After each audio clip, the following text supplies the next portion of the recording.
It's on. Go ahead. I'll call to order this meeting of the Harbor Shellfish Advisory Board, February 6th, 2018. Approval of today's agenda. Motion to approve. So moved. Second. All in favor? Aye. Aye. Everybody get a chance to look at the minutes? Lengthy minutes. Lengthy meeting.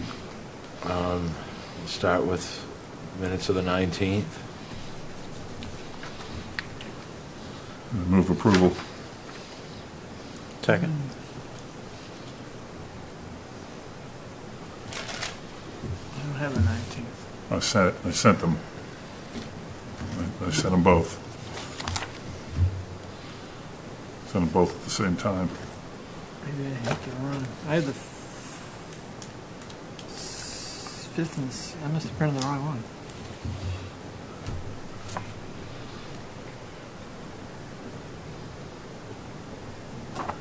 Sorry. Would you like to defer until you've seen it? That would be fine.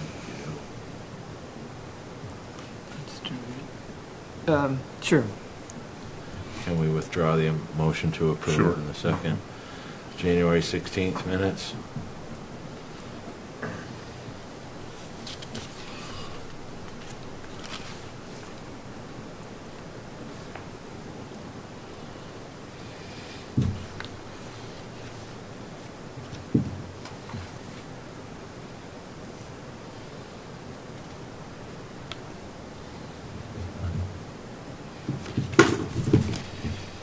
Oh, okay. Well, there's a typo. Yeah. Sorry. It's all right. We can go back to it.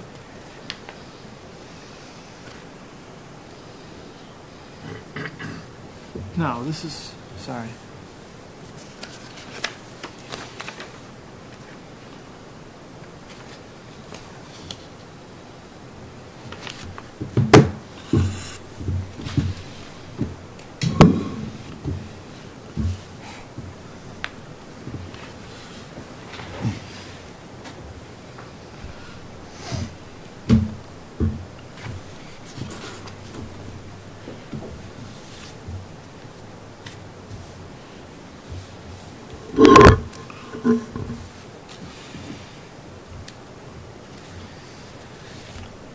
I'm just struggling a little bit. Sorry, this should be simple, but these are the minutes from January 16th. Right. All right. It was 3 weeks ago. All right. And so, I'm sorry. Okay. so It seems like yesterday to me because I just listened to them. Right. Yeah. So I brought with me what I thought was you sent out, which was December 5th and Right. January 16th. The agenda says December 19th. Right, that's correct. We already did. We already voted on September 5th at the meeting of the 19th.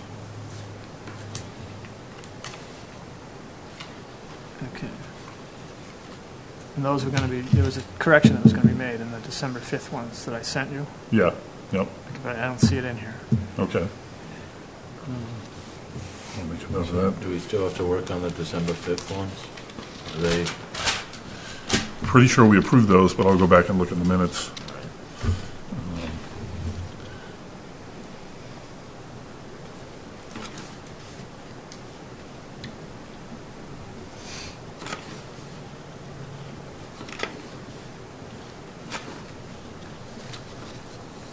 Okay. So just to clarify, are we voting on the January? Well, I'll need a motion to approve the minutes for January 16th. Okay. So moved. Is there a second? Second. Discussion? All in favor? Aye. And we'll defer the approving the minutes for December 19th for our next meeting, which if I can't get an appointment changed, I will not be able to be here February 20th. Okay. I will not be here either. Well, Elf Island. I got in contact with Maria Davis and Catherine and Sarah over there about the Plus Building conference room, and that room is booked for the dates that we want it. However, this room, the FinCom, will be done in the, at 6 p.m. for February 20th and March 6th. So if we want the room for those dates and times, we can get it. But she get back to me tonight, so I can call her tomorrow or email her. So Right. potentially missing 2 people, and Bill is iffy as always, and Joe shows up late. So perhaps we should reserve the room, but then poll the board by email or phone to see who is definitely going to be there. Okay. Sounds like a plan. Open seats up for nomination for this board would be my seat and Mr. Gullickson's seat. I've turned in my paperwork and will be running again. Mr. Gullickson? I have not turned it in. I'm leaning against running again. I haven't made a final decision, but probably will not. Sorry to hear that. We enjoy your presence and input. I hope you'll continue to think about that. I believe the deadline's February 13th for the paperwork. Yeah, and I wrote a letter to go to the editor for this week's paper, telling people that we need candidates, basically. All I right. think it's the third, this is the same as all offices, right? Right. And the Yes. election, I think it's next Tuesday. I mean, a week from Yeah, Tuesday, the 13th. It's the 13th, I called 13th, the yeah. town clerk's I thought it office. said 15th, I'm sorry. And the election is on the 10th Yeah. of April. Joe, welcome. Sorry. It's all right. Glad to see you. Marine Department report. Hi, Sheila. Hi. Okay, 2 things. The ramp will be open tomorrow at 5, Children's Beach. Construction is complete, be open by 5 tomorrow. The ramp out at Jackson's Point, though, is in a lot of trouble. The floats, one of the floats is like dangling midair, which I gotta get taken care of ASAP. So it rode up on the pilings and then it got hung up. But I'm afraid somebody's gonna get stuck under it. And the other one is half sunk. So we've got a lot of damage out there. That I gotta talk to the deputy about. The one that's hanging up got hung up in the big storm on January 4th. The one that's half sunk just got half sunk on on that last one. When we had that full moon high tide last week. So I'm gonna take care of that. And I've been talking to tons of people about, well, I shouldn't say tons, I've talked to 3 different companies about options for eco moorings. And they are all they understand that they need to meet with us first and then the handlers. So I'm setting up dates for beginning of March. Most of them are going on February vacation when their kids go on February vacation, which is not when our kids go on February vacation. So February's out, but the dates will be in March, and I will let you guys know as soon as I get something set up with those people. The town pier, we have to get some construction done to the floating dock before that's going to be ready to open, but we have the money and we will have it ready to go. I've ordered the finger pier that broke off from Sullivan Float, and we're working to do everything to make sure that we're ready to open that on time for the slip holders. And right now, the biggest thing that we're working on is beach cleanup. Things are really bad because of the last storms. So, I mean, there's floating docks all over the place. There's just debris everywhere. So I brought in a seasonal guy to help me with that cleanup. We are starting to advertise for lifeguards again. But we have big interest from the kids that were here last year, so I think we're going to have a bunch of returners, which will be a good thing for us. The junior lifeguard program, everybody in town's asking us to extend it for a couple weeks. So we're going to try to enhance that even more than we have. And we are anticipating getting 3 applicants from the junior lifeguard program from the last couple of years. So it is working.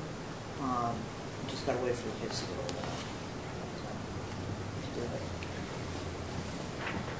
That's pretty much what I got. On the Children's Beach ramp,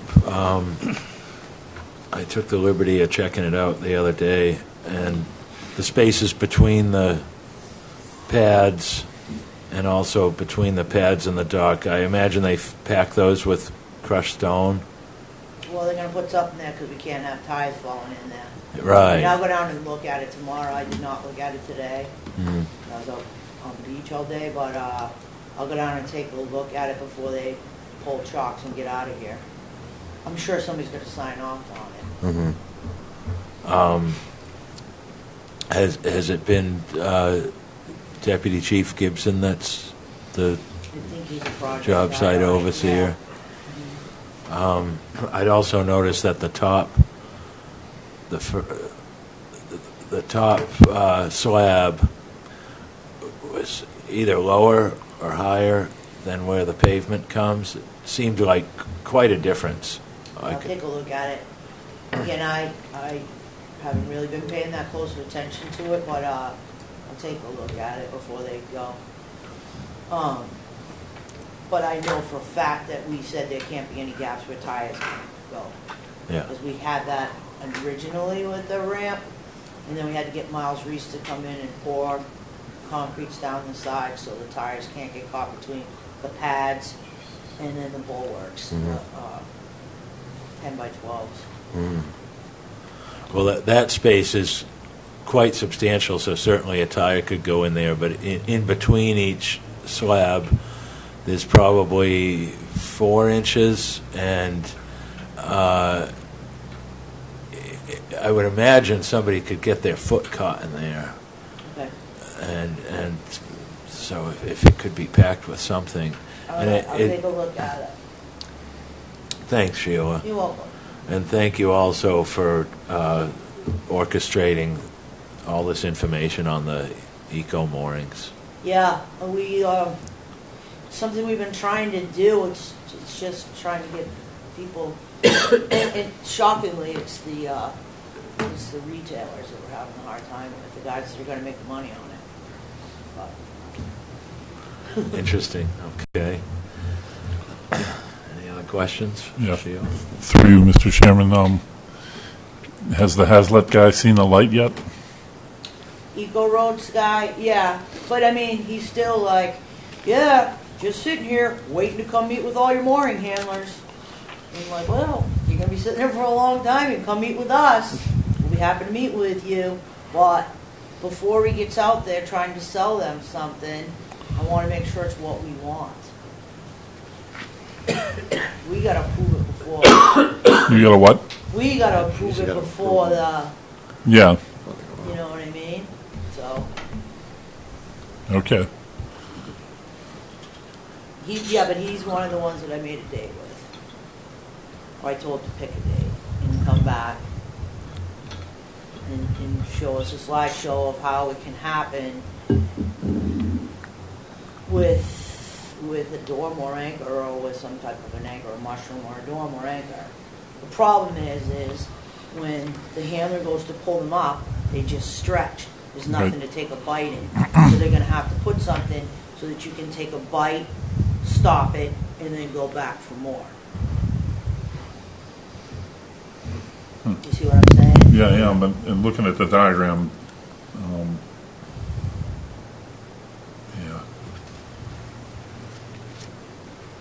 yeah. In the area that we had looked at, or that we were talking about being a test site over between the two piers on Monomoy,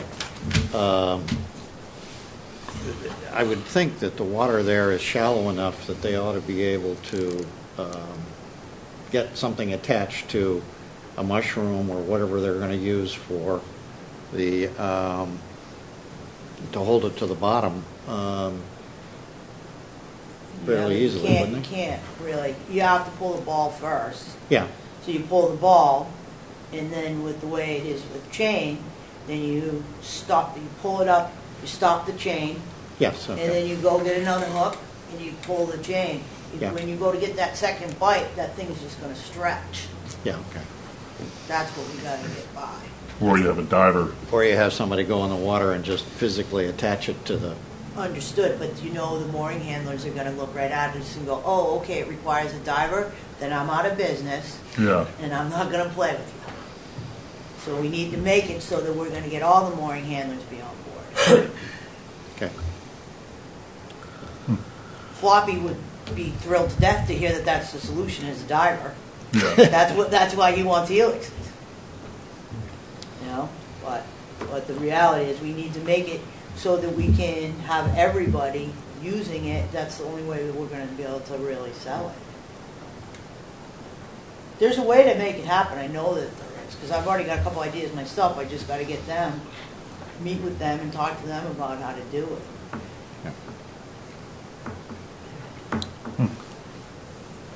I'm just, it seems like it's not an insurmountable problem to have some sort of auxiliary line or hook or something that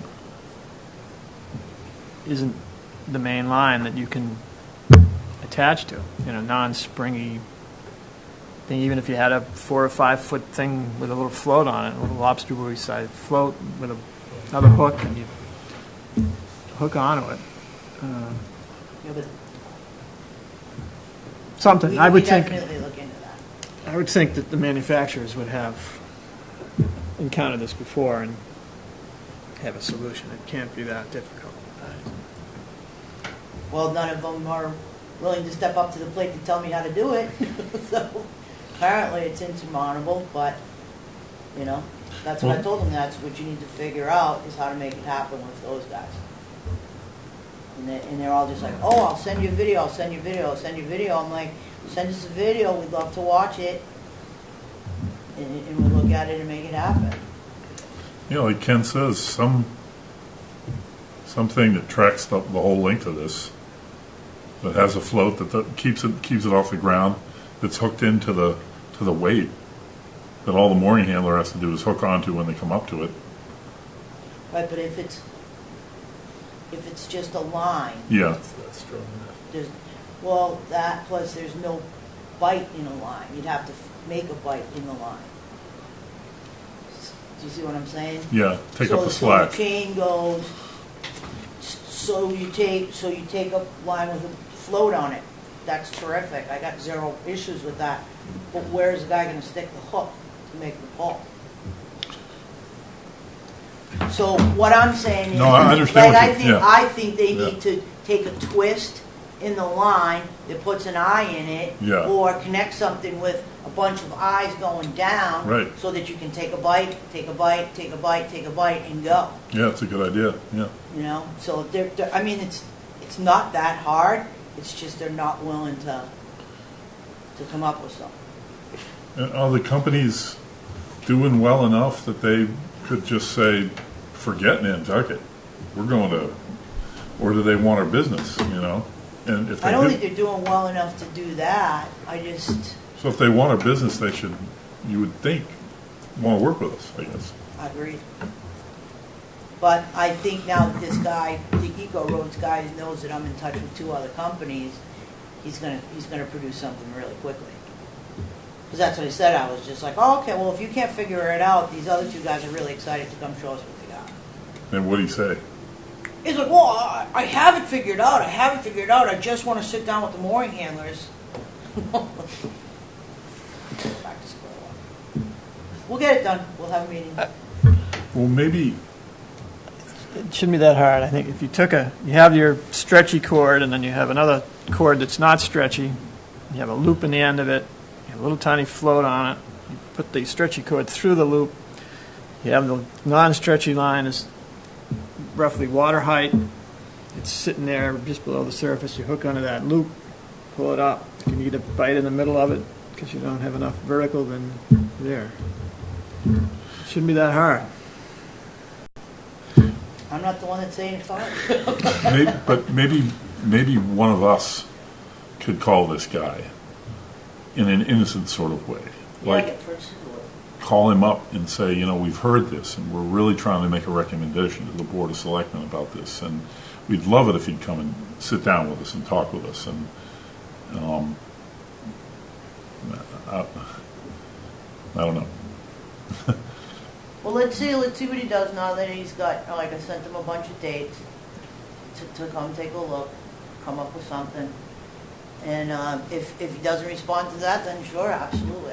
Anybody that wants to call can call him. But you know what? Maybe we're better off with one of these other companies that's ready to go. Right.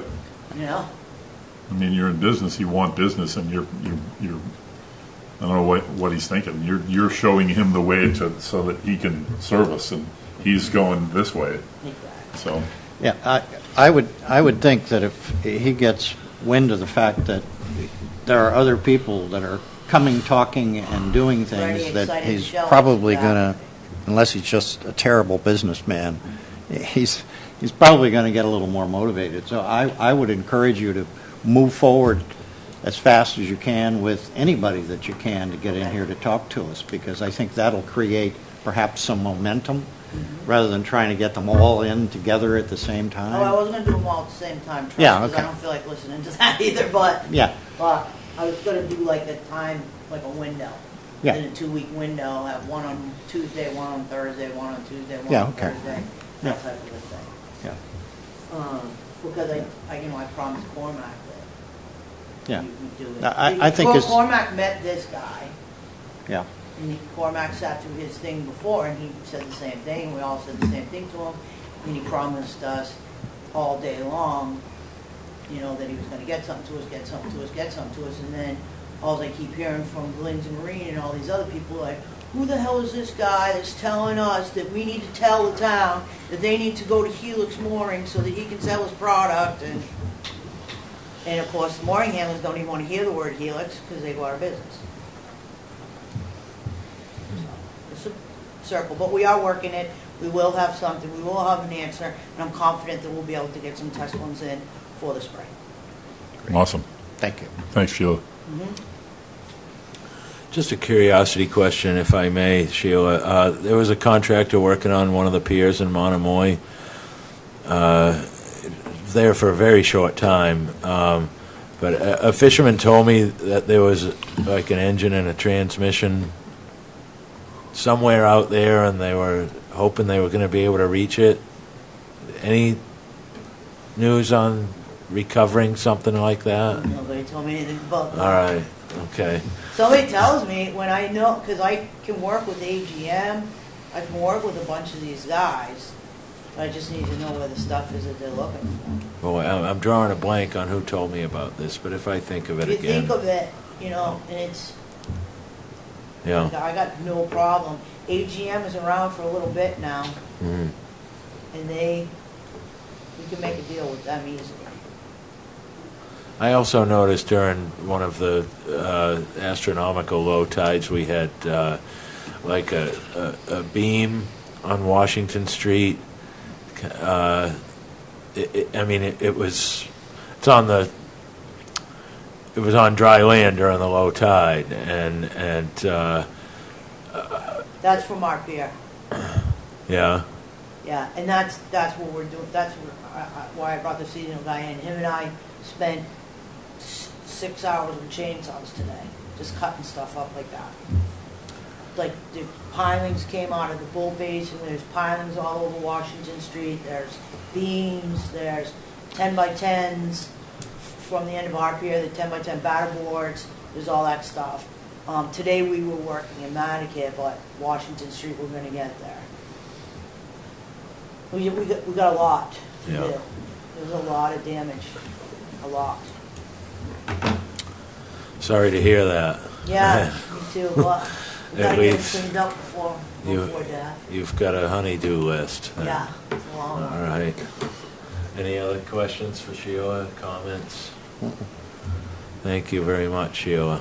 All right. Anything on the agenda you'd like to comment on? Well, that eco-friendly is an old business, but do you think we covered that okay? Yeah, I think in terms of input, I guess, as long as you're here, my question, Mr. Chairman, would be whether we want to take any action on the recommendation. The recommendation doesn't say anything about what kind of mooring. I mean, that leaves it totally to the marine, to Sheila's, the harbor master, to determine what moorings are used and everything else. It's really, the purpose of the recommendation is to really get this Board of Selectmen behind the concept of having a pilot project. So I'd like to see that move forward, and I guess as long as you're here, if you have an objection to that, I guess I'd No, like I to don't hear have- the objection. I don't have an objection. You and I have talked, and Yeah. I'm fine with it. And like, obviously, we're gonna all agree on what we like and what we don't like. Yeah. you know? The idea is really that we're just setting a concept, Agreed, wanting to yeah. have a pilot project, moving that forward, get the So Board it of doesn't Selectmen to blindside support it, people when we say so that Sheila's clear that she's got the support of the Board of Selectmen to be doing whatever she needs to do. And at that point, it's really, she's the harbor master. Okay. So if that's okay, Absolutely. we can have a discussion of it when we come to it on the agenda if you want to, but that's Okay. kind of. Right.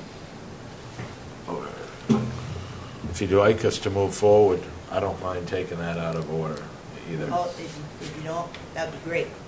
All right. It's kind of the next thing anyway. Yeah, it kind of is. All right. Not seeing representation from Natural Resources, we'll move forward. Public comment, no public present tonight. So on to old business with the eco-friendly mooring. Continue the discussion. Why don't I just start it off so we can discuss, and I'd make a motion that we approve the recommendation as drafted, and send it along to the Board of Selectmen. What recommendation? Oh, from Russ. It was handed out Yeah, last week, okay, sorry. so if we could get a second, then we'd be free to. I'll second that. Okay. All right, the motion's made and seconded. Discussion on the motion.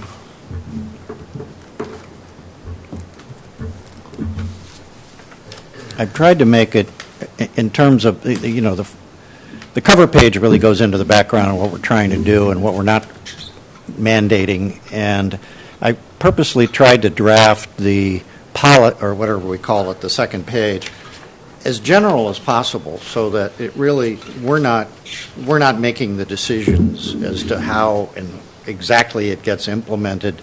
We're simply trying to set the policy. Yeah, we wouldn't do that anyway, though. No. Yeah, I'm just yeah. trying to make the point that I Yeah. think it's very, very, the proposal for the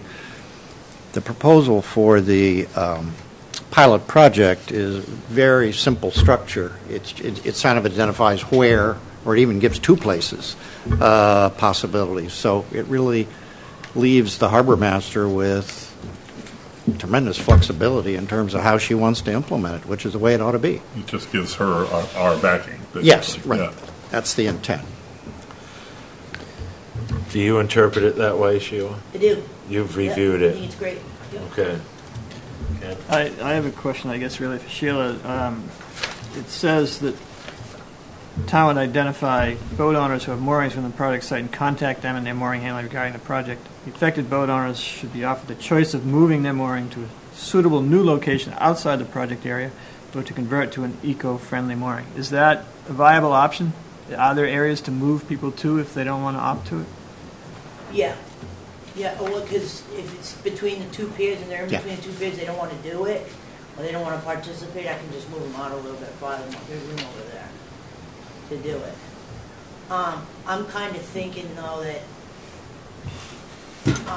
I think once people get the word about it, the other thing that could possibly happen is some people may want to participate that aren't in that area, and they may flip-flop with somebody that doesn't want to participate. Because I think in the beginning, we're only talking probably 40 moorings, maybe. Yeah, I didn't. Just to kick it off, to see how it goes. And I think we could easily find a spot for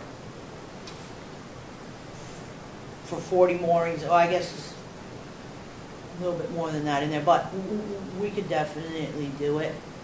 Or we shrink the area, or we do it another way. And if we put this guy closer to East Pier, and then the guys that don't want to participate, we put him closer towards West Pier. But that I would work with Natural Resources to find out where the eelgrass is best, so that they can best test to see scour results and stuff like that. If I may, I'll just add one other piece of input, which really isn't reflected here because I didn't want to be speaking for the Land Council, but I have had discussions with Cormac, and I know that the Land Council would like to do an eelgrass restoration in that area because they think the water has improved in that area, and so it's quite possible that this pilot project may be done in conjunction with some eelgrass restoration through with the town and with the Land Council.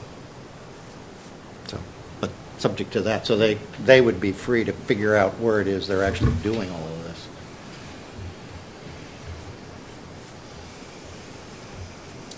Any more discussion? We've got a motion made and seconded to move forward with this. All in favor? All right. Aye. Sounds like it's Terrific. favorable. That's Thank you. great. Thank you, Yeah. Sheila. Are you guys good with me? I think Good so. with you.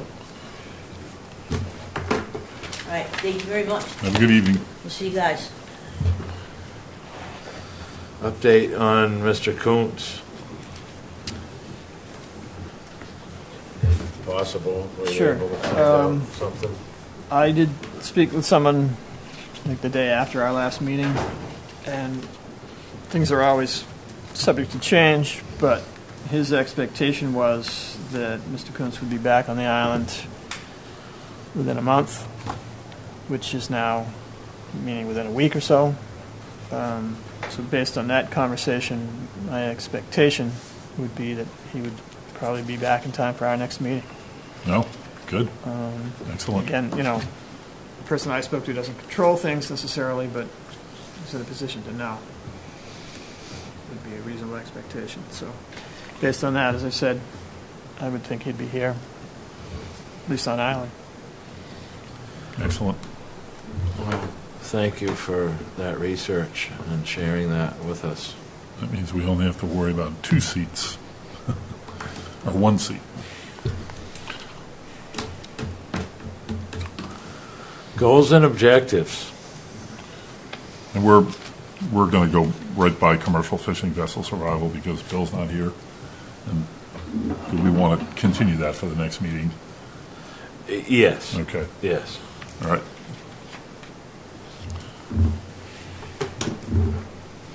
Any thoughts, comments on goals and objectives?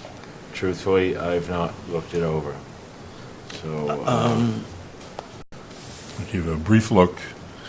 I want to say that that in hindsight we should be looking at goals and objectives right at the beginning when, like in April after the election, looking out a full year until, and things being what they are and how busy we get, we didn't get to it. So whatever, it's no big deal. But now we're looking at a few months, and then we're going to have hopefully a new member on the board. So I don't think we should stop talking about it. I just think that we should be more on it in the beginning and actually have those goals and objectives to get going on in the beginning of our year. Mr. Chairman, I've got a couple of updates. I don't know if anybody has it that was I don't printed have it out, the with me. spreadsheet. But anyway, I'll just, for the minutes maybe. Did you Okay. pass it out, or did you send it? You No. send it, and I it- send it to everybody. Yeah, actually, I think I sent it out, and I think you sent it out again. Okay, Yeah. okay. Probably did something I wasn't supposed to do, which No, was no. email everybody. No, it's okay, you're allowed to do that, I just wanted to Yeah. make sure that everybody got it, just in Yeah, case. it's a spreadsheet, but anyway, that was numbered. So I'll just, Oh, I know what I did. I converted it into a PDF in case not everybody had numbers. yeah, okay. Number 5, alternate mooring systems. The update would be, obviously, we just voted to recommend a pilot project. Number 7, eelgrass restoration. That was something that Ken had been talking a lot about, and NOAA grants and whatsoever. And the update is simply that in discussions with Cormac and the Nantucket Land Council, my belief is that they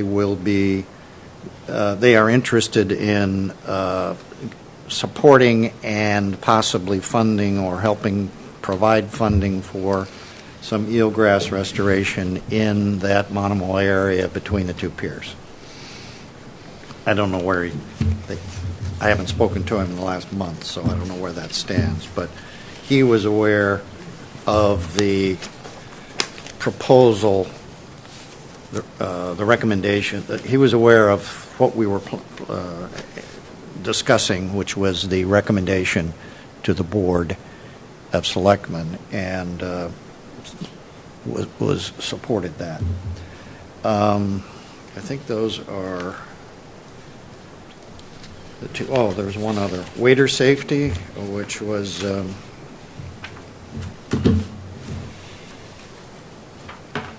waiter safety number 3. I don't know if you've seen it, but there's a video that's showing at the Dreamland, Let's see it. sponsored by the town and Egan and some other sponsors. So I think that's very helpful. So those are the basically 3 updates I would say that I can add to the spreadsheet for one, if we want to for any discussion. But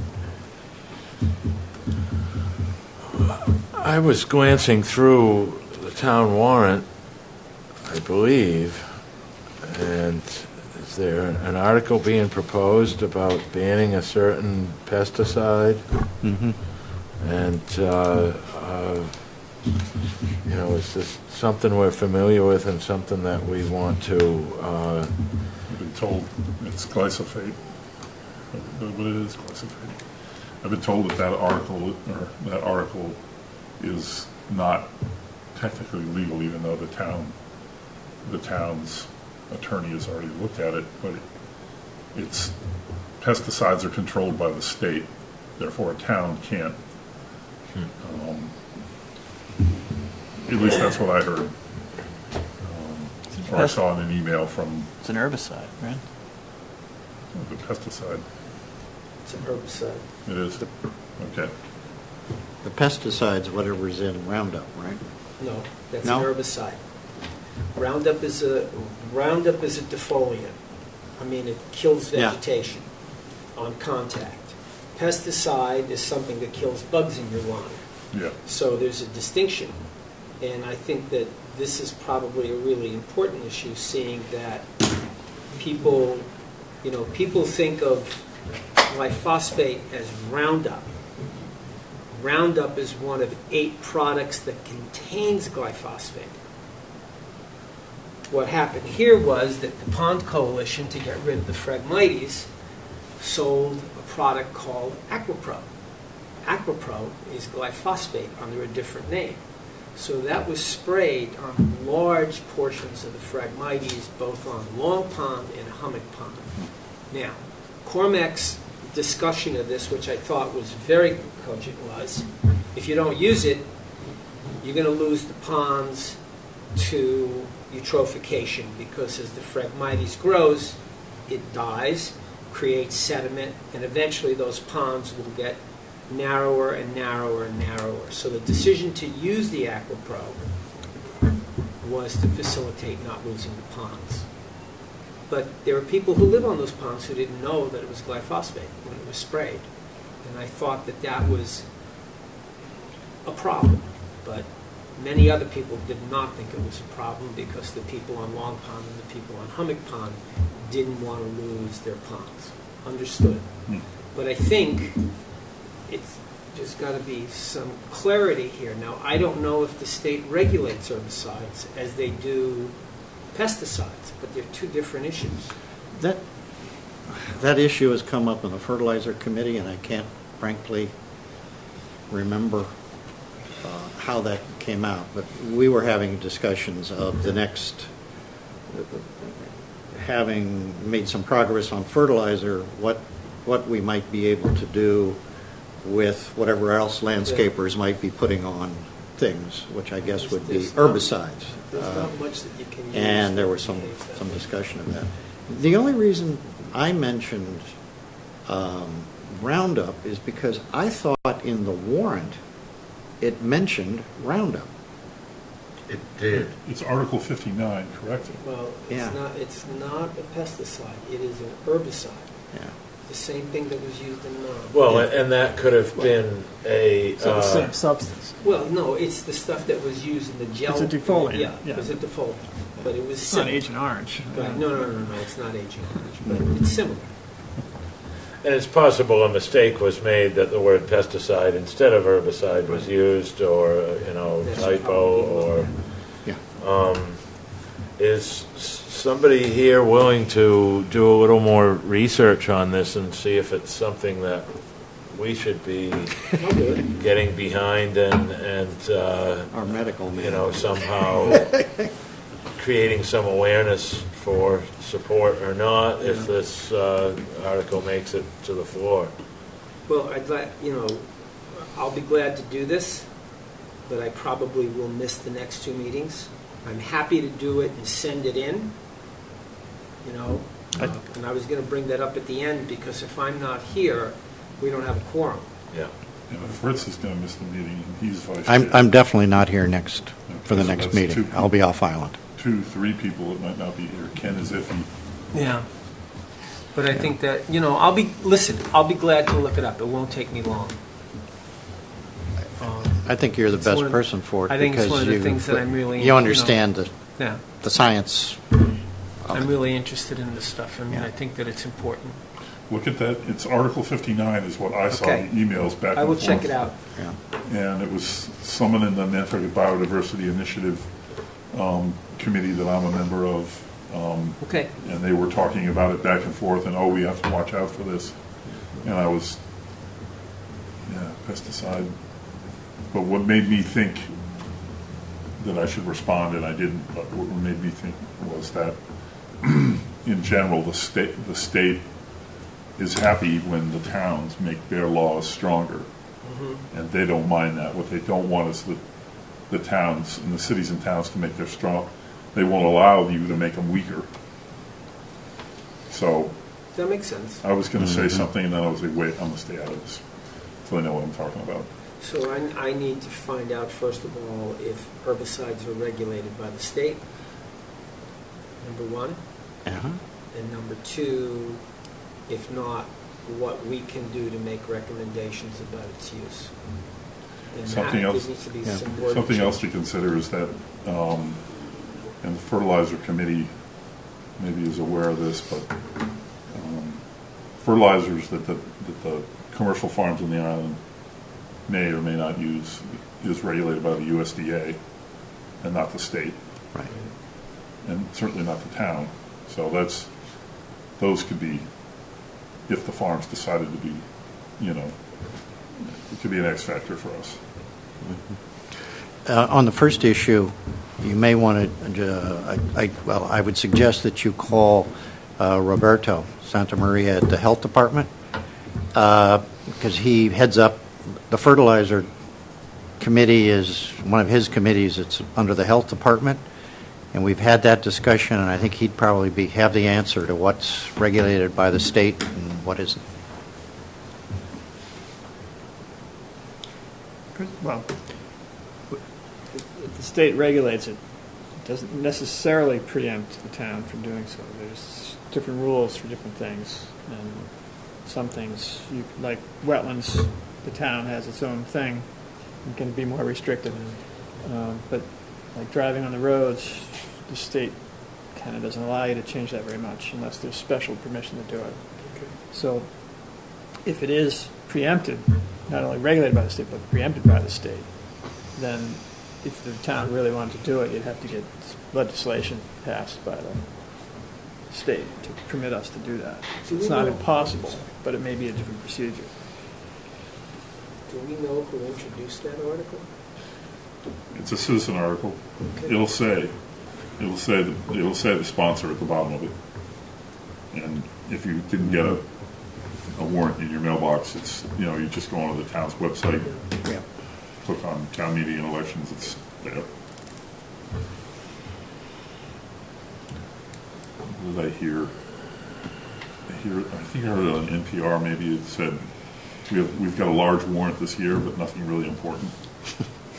That's according to them. There's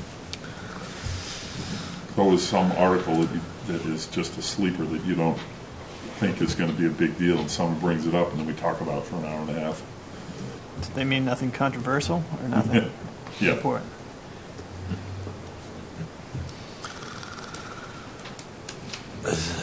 Anybody here attend land bank meetings?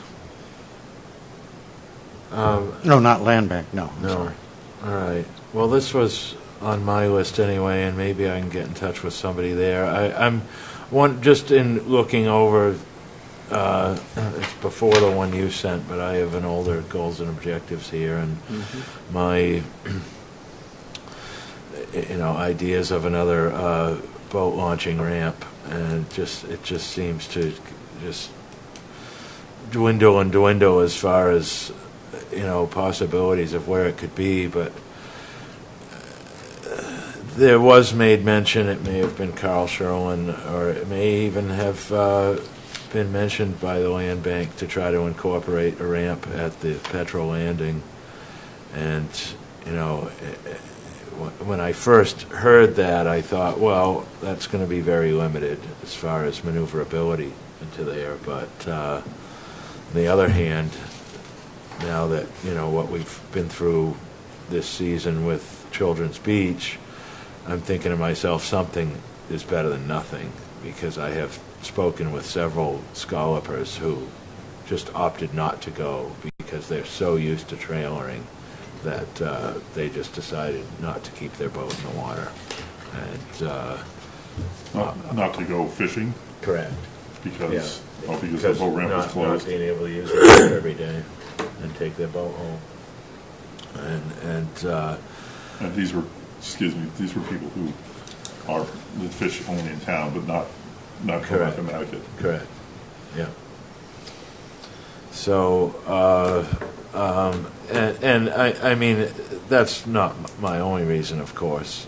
I mean, it only makes sense to have a secondary ramp for emergency purposes, and so maybe I'll reach out to somebody at the land bank and see where their plans are for that. And Well, the land bank been talking about doing something at petrol landing probably since maybe 2003, 2004, and the original plan was a dinghy dock, to relieve the town pier. There'd be some sort of public park there, access to the water, and then it sort of went away for a while and came back up. And I remember Bobby DaCosta talking about it, either to this board or talking about it with the selectmen, having some sort of not only dinghy docks but also a commercial dock where people could come in and offload, a place where trucks could go and pull right up to the boats, so that people didn't have to haul their stuff all the way down the town pier on carts and go across the street. And so everybody got all fired up about that. And The land bank was, yeah, that's, you know, and then it kind of went away again. So, but then I'd heard last year that they were coming back and they were getting ready to do something. And so, I thought it actually had possibly been in to Conservation Commission. I thought they had a plan that was finalized in a way, but it was a pet issue of Dan LaFarge, I know that. yeah. Trying to get that. Well, I know they got their hands full with the golf club. Joe, did you have something you wanted to add? No. No, I was just going to say, pardon my ignorance, but where's Petrol Landing? It's on, when you come down, if you have your back at the lobster trap and you walk down Commercial Wharf and you Okay. go that really, really uneven cobblestones down toward the far right-hand side of the boat basin. Mm-hmm. And then you turn to go on what is Whale Street Okay. to the left toward Straight Wharf. With the If you go to the right, there's a little bump out that's about 100 feet out, and it's got boulders all around, or riprap you would call it, and Okay. that's Petrol Landing. Maybe we'll check it out. Familiar with it? I mean, I know whereabouts it is, but I need to walk it. I mean, it's the kind of stuff Yeah. I need to learn. Right after Milton Rowland's architectural office. Uh-huh. Okay. I'll And find it. Across It's the named street after- from the little dog walk area. It's named after a fishing vessel called Petrel, I think. And it's not petrol as in petroleum, but petrel meaning the bird, The bird. petrel. Yeah.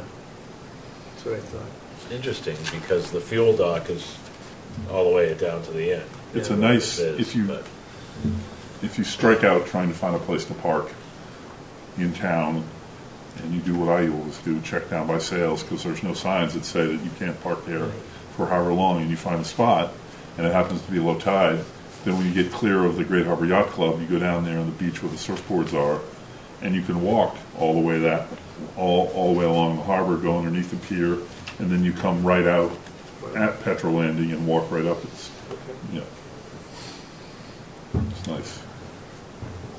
you can drive right onto it. However, and I want to add this one thing, each time that it has had resurfaced and made its way onto an agenda and back into public discourse, there are a couple of people that own cottages on Commercial Wharf, represented by Arthur Reed, who complain, no, we don't want boats there, you know.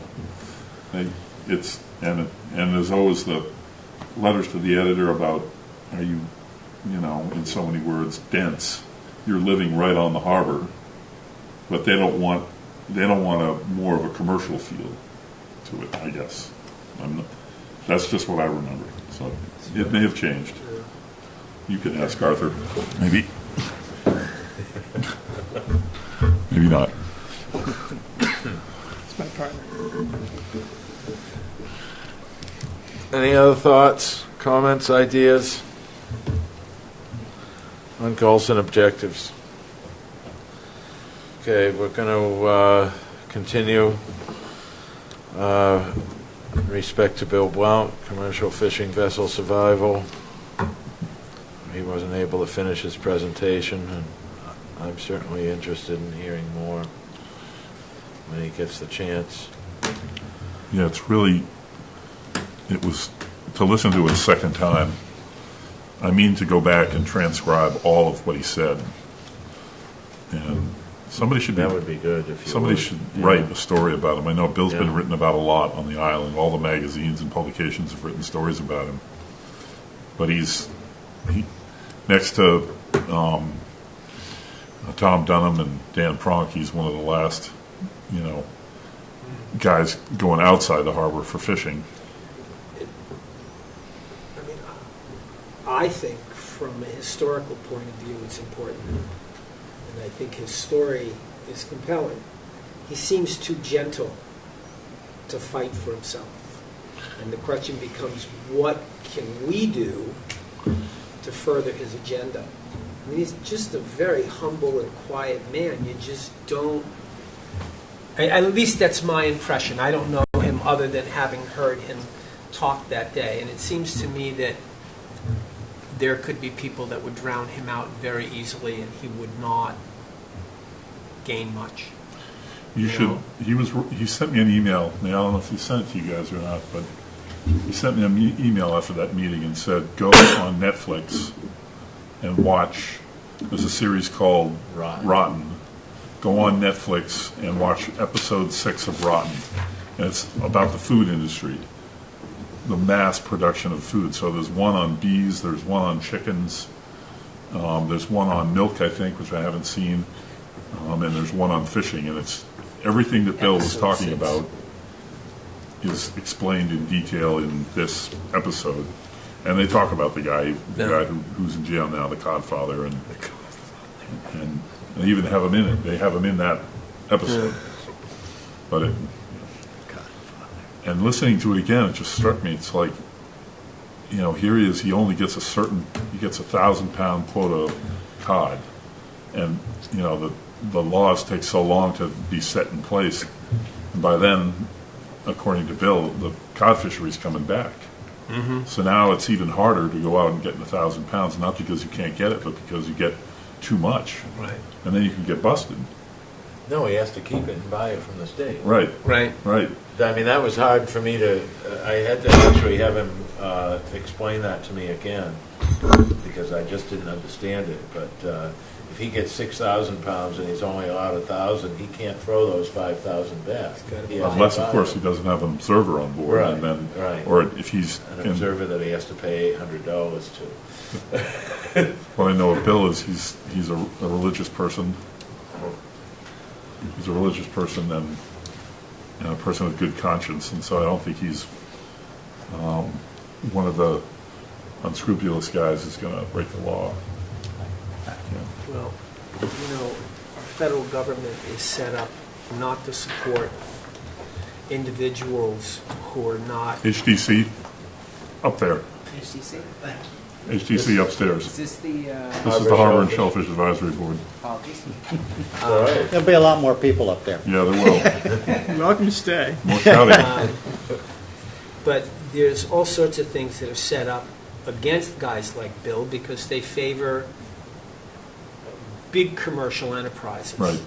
It's like there is a thing hidden in one of the new FDA rulings that if you're an organic farmer, you may have to pay a tithe to the FDA because they don't have enough people to follow all these small FDA farmers, so they're going to charge them more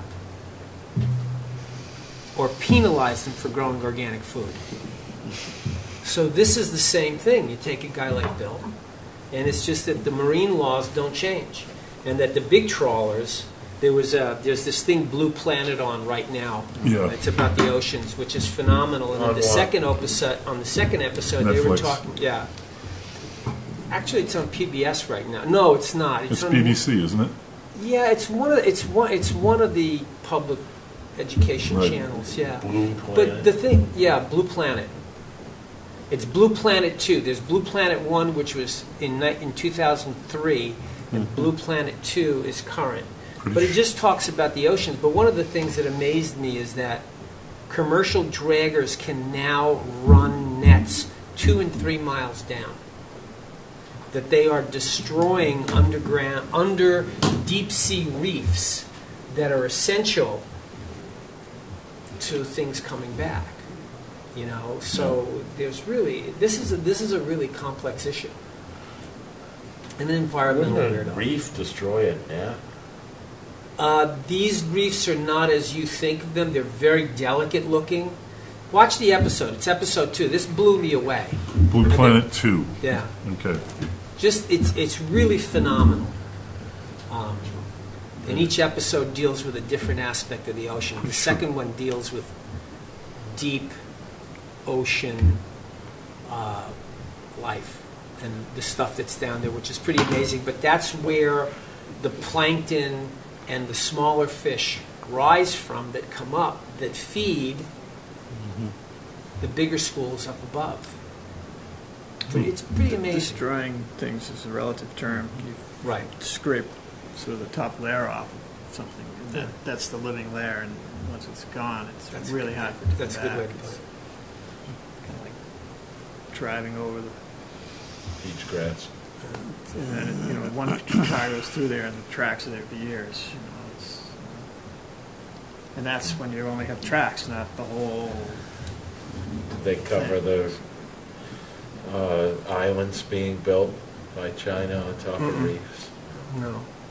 And they might. There's still four more. There's still 4 more episodes. 6 episodes, and they're coming one at a time. They I didn't think- unload them like some other people do. I've listened to Bill a couple of times. I was on the ferry coming back with him and had a couple of hours to listen to him.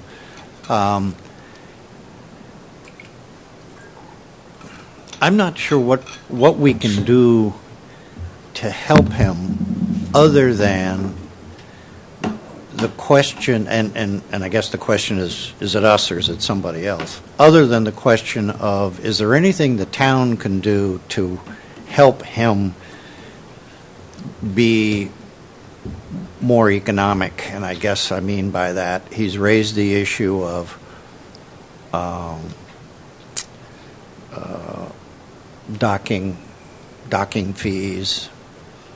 Yeah, I don't know what the realm is. Somebody knows, probably, Sheila or somebody. But it seems to me that if there's any way that somebody here in Nantucket can help him, that I don't know, beyond that, it's a Thing is- political issue, I Thing think. is, he's been helped a lot. Not that you should stop helping people, but he's, his boat, the year that his boat burnt, almost all, it was destroyed by fire. Then there was a big campaign to raise money to help him okay. with that. I wasn't And familiar there was with that. another thing to, How long ago was that? yeah, it must have been, was it late 90s, maybe? Okay. I'm not saying that we shouldn't help them. I'm just saying that it might be that people will be weary of that. They might be. Well, it's not might. You're absolutely right. And it's been, we had an extra Tuesday in here, so it's been 3 weeks since our last meeting. And since our last meeting, I have fretted and tossed in my sleep about this, literally. And it took me all of the 3 weeks to give Sheila a call about it. And Bill, it's probably not an issue that Sheila likes to discuss, but I'm not going to put words in her mouth. But I think it's safe to say, and Bill has never paid to dock at the town pier, ever, once. Say that again. I'm sorry. He has never paid to dock Okay. at the town pier. So he is frowned upon, I guess, to put a description on it. And then there's, give him some extra help. What about the other fishermen is a term that often comes up. I guess indirectly he is being helped because he hasn't been sent a bill recently. And I guess it's a touchy situation. So it's, just, it's quiet. And but he doesn't know that he's not being billed, except for not getting one recently, probably. But he has been helped, but like you say, I agree with you, Peter, that doesn't mean you stop helping. And it still bugs me that it just can't be in writing. He gets to dock here Yeah.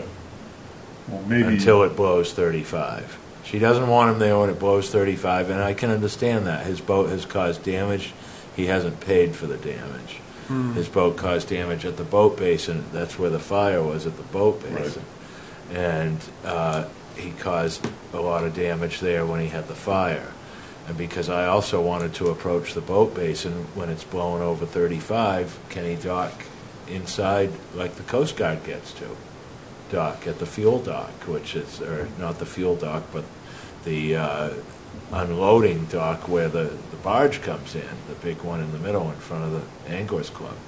And I'd like to really bend over and backwards and help Bill because of his situation. And but meantime, he's going to stay in New Bedford, fearing the charges that are here. And I'd just like to be able to see him dock here and be able to stay with his family at night and when it's convenient to him.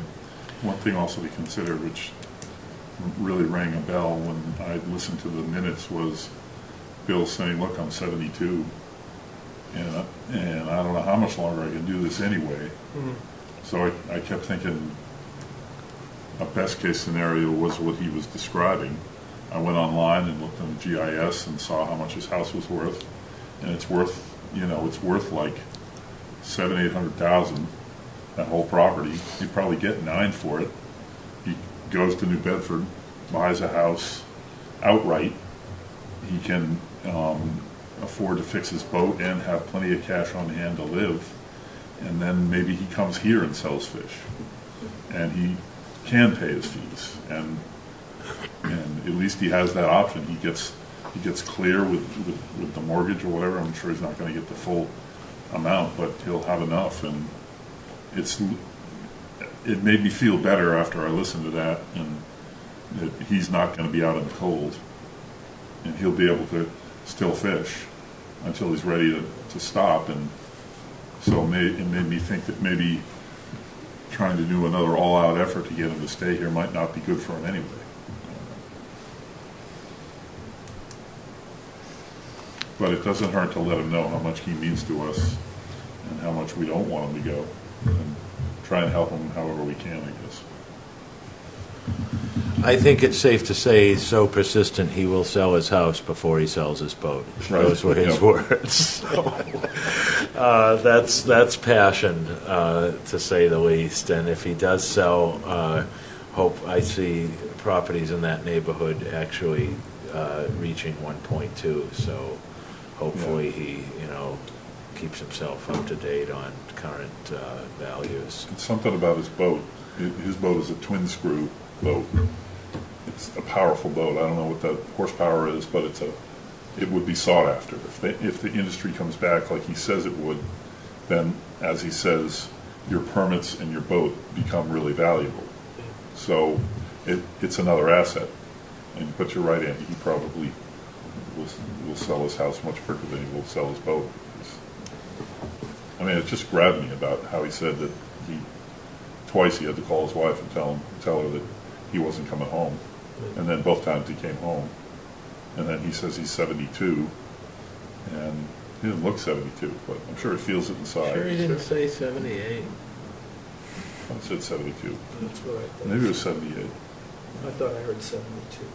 Okay. But still, the years wearing on that body, you might as well say 78. No, he's driven by adrenaline passion. Yeah. I just want to comment that I don't disagree with what's been said, but I just want to point out that the heading is Commercial Fishing Vessel Survival, and we really seem to always focus on Bill. Okay. Yeah. And,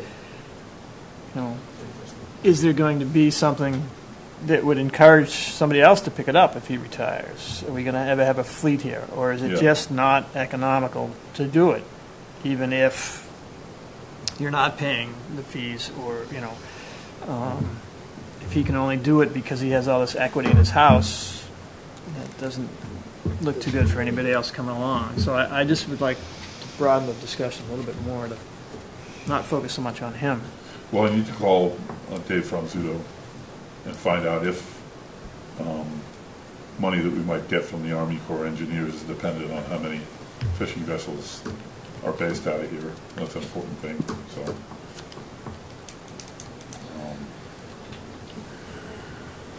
but it's not that Tom Dunham and Dan Pronk are any less commercial fishermen than Bill is. It's just that his boat is so visible. His boat looks like it belongs in New Bedford, but when it's here at the end of the pier, you really see it. Whereas I guess Tom Dunham, the the flounder fisherman, fluke fisherman, his boat is smaller and fluke fishery is dying, I guess, according to Bill. I don't know.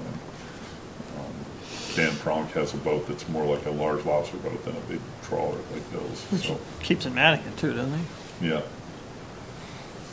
Oh, Dan? Dan, I think, keeps his boat in Mannequin. Dan's upfitting with a new vessel again. So I was just over visiting with him, and he's upgrading to one it's 3 feet wider, 17 feet wide, and for more stability.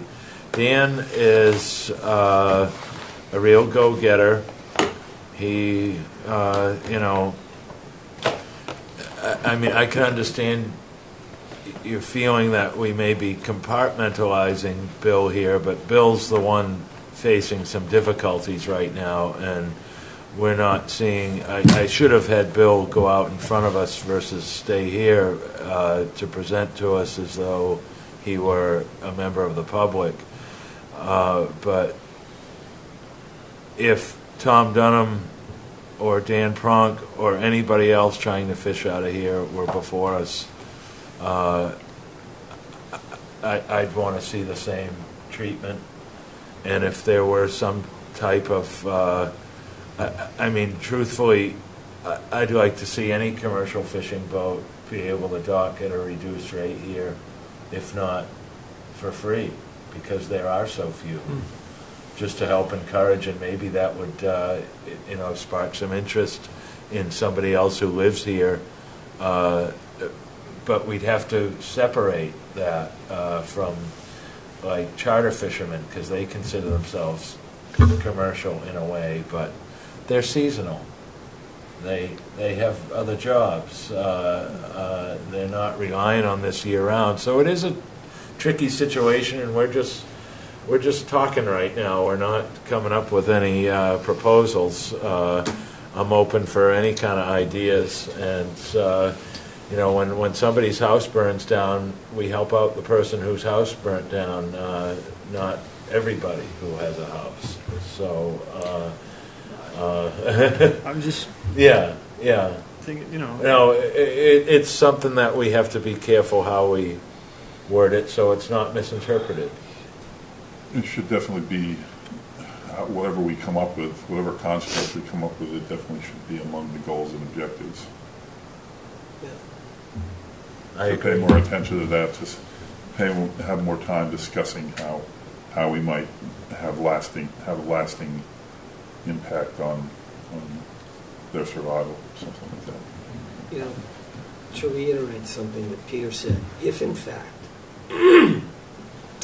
there is a government mandate that if you're going to get aid from the federal government to maintain your harbor, that it requires a distribution of different activities. If one of those activities is having commercial fishing, well, there's your mandate. I mean, if we can prove that, I think that would be where we begin. To continue getting money to rebuild the jetties, to dredge, we need to have commercial fishing. I don't think there's anybody who can argue that point at that instant in time. It just gives us a focus. That's legit. Then he's legit, and supporting anybody else who wants to continue to fish out of Nantucket is really an asset rather than a detriment. I think if we leave it real broad, as you say, commercial fishing, well, that's the issue. Do we want commercial fishing here to continue to get federal funds? If we can figure that out, I think we're in good shape. Where is I'll look at Dave Franzuto's retired now? Is he? South Carolina? South Carolina? I got to find a number and call him. Yeah. I bet he would know that. It's just a matter of actually getting the number. And I remember I tried to get it from Maria Davis, and she's like, "Oh, we're not giving that out." And I'm like, "I've known Dave since 1992. I'm not going to harass him." I thought I saw him just the other day. No, he comes back and forth Yeah. to work on his house. All right. Maybe I'll just go over there. Leave a note on the door. Call me. A little jar of honey. Sweeten the deal. Any other comments, questions, thoughts, ideas? I'm hungry.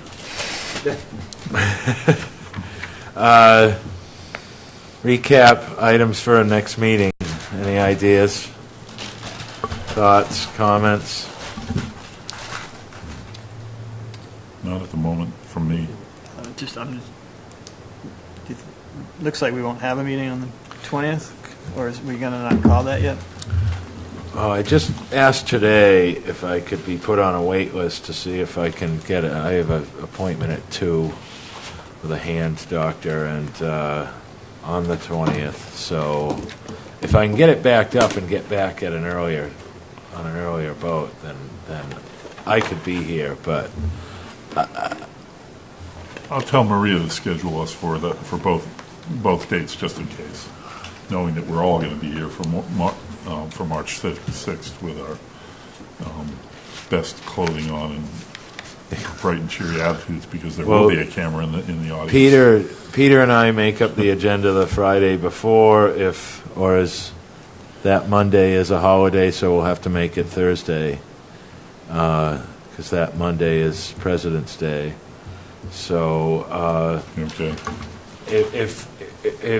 if I haven't gotten a meeting changed by then, we know for sure Fritz won't be here, and we know for sure I'll call around, and if I feel we're not going to have a quorum, I'll let you know that Thursday before, so you can have the long weekend and even take an extra day. Or I'm just saying, just so you know ahead of time, don't show up here, and I don't. If we know we're not going to have a quorum, personally, I feel it's better just not to schedule the meeting than to have 2 or 3 of us come and sit here and find out we don't have a quorum. Yeah. I think it's better that we all That's why I brought that communicate. up, because I knew in advance Yeah. I wouldn't be here. And now, March 6th seems to come like directly after February 20th.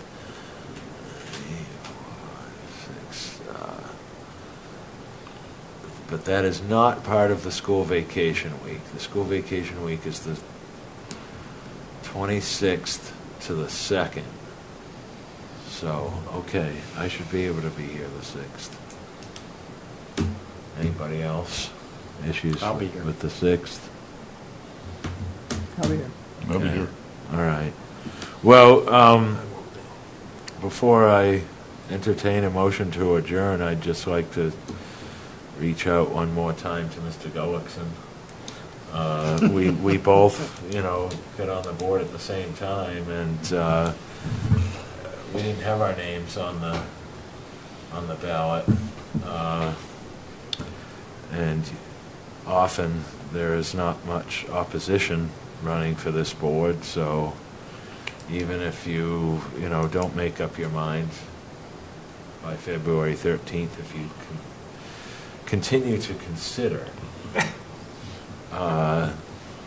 you know how you got here the first time, the same way I did, so the decision doesn't actually have to be made by the 13th. Just thought I'd add that. All right, thank you. Motion to adjourn. So moved. Second. All in favor? All right. All right. 5:19, 6:19. Andy, I don't know, these are the originals of what you need. About the only thing that's original is the photo, but I'll give it to you anyway. What's this? This is- No, that I have. Yeah, okay. Yeah, you got it. I Yeah. don't know whether it's- No, I it's- don't it's- think this is any. It's the goals and objectives. Oh, that's the original you want, should I sign it? No, Or how are we going to draft this and move this forward? well, it says Peter? January, so if you change the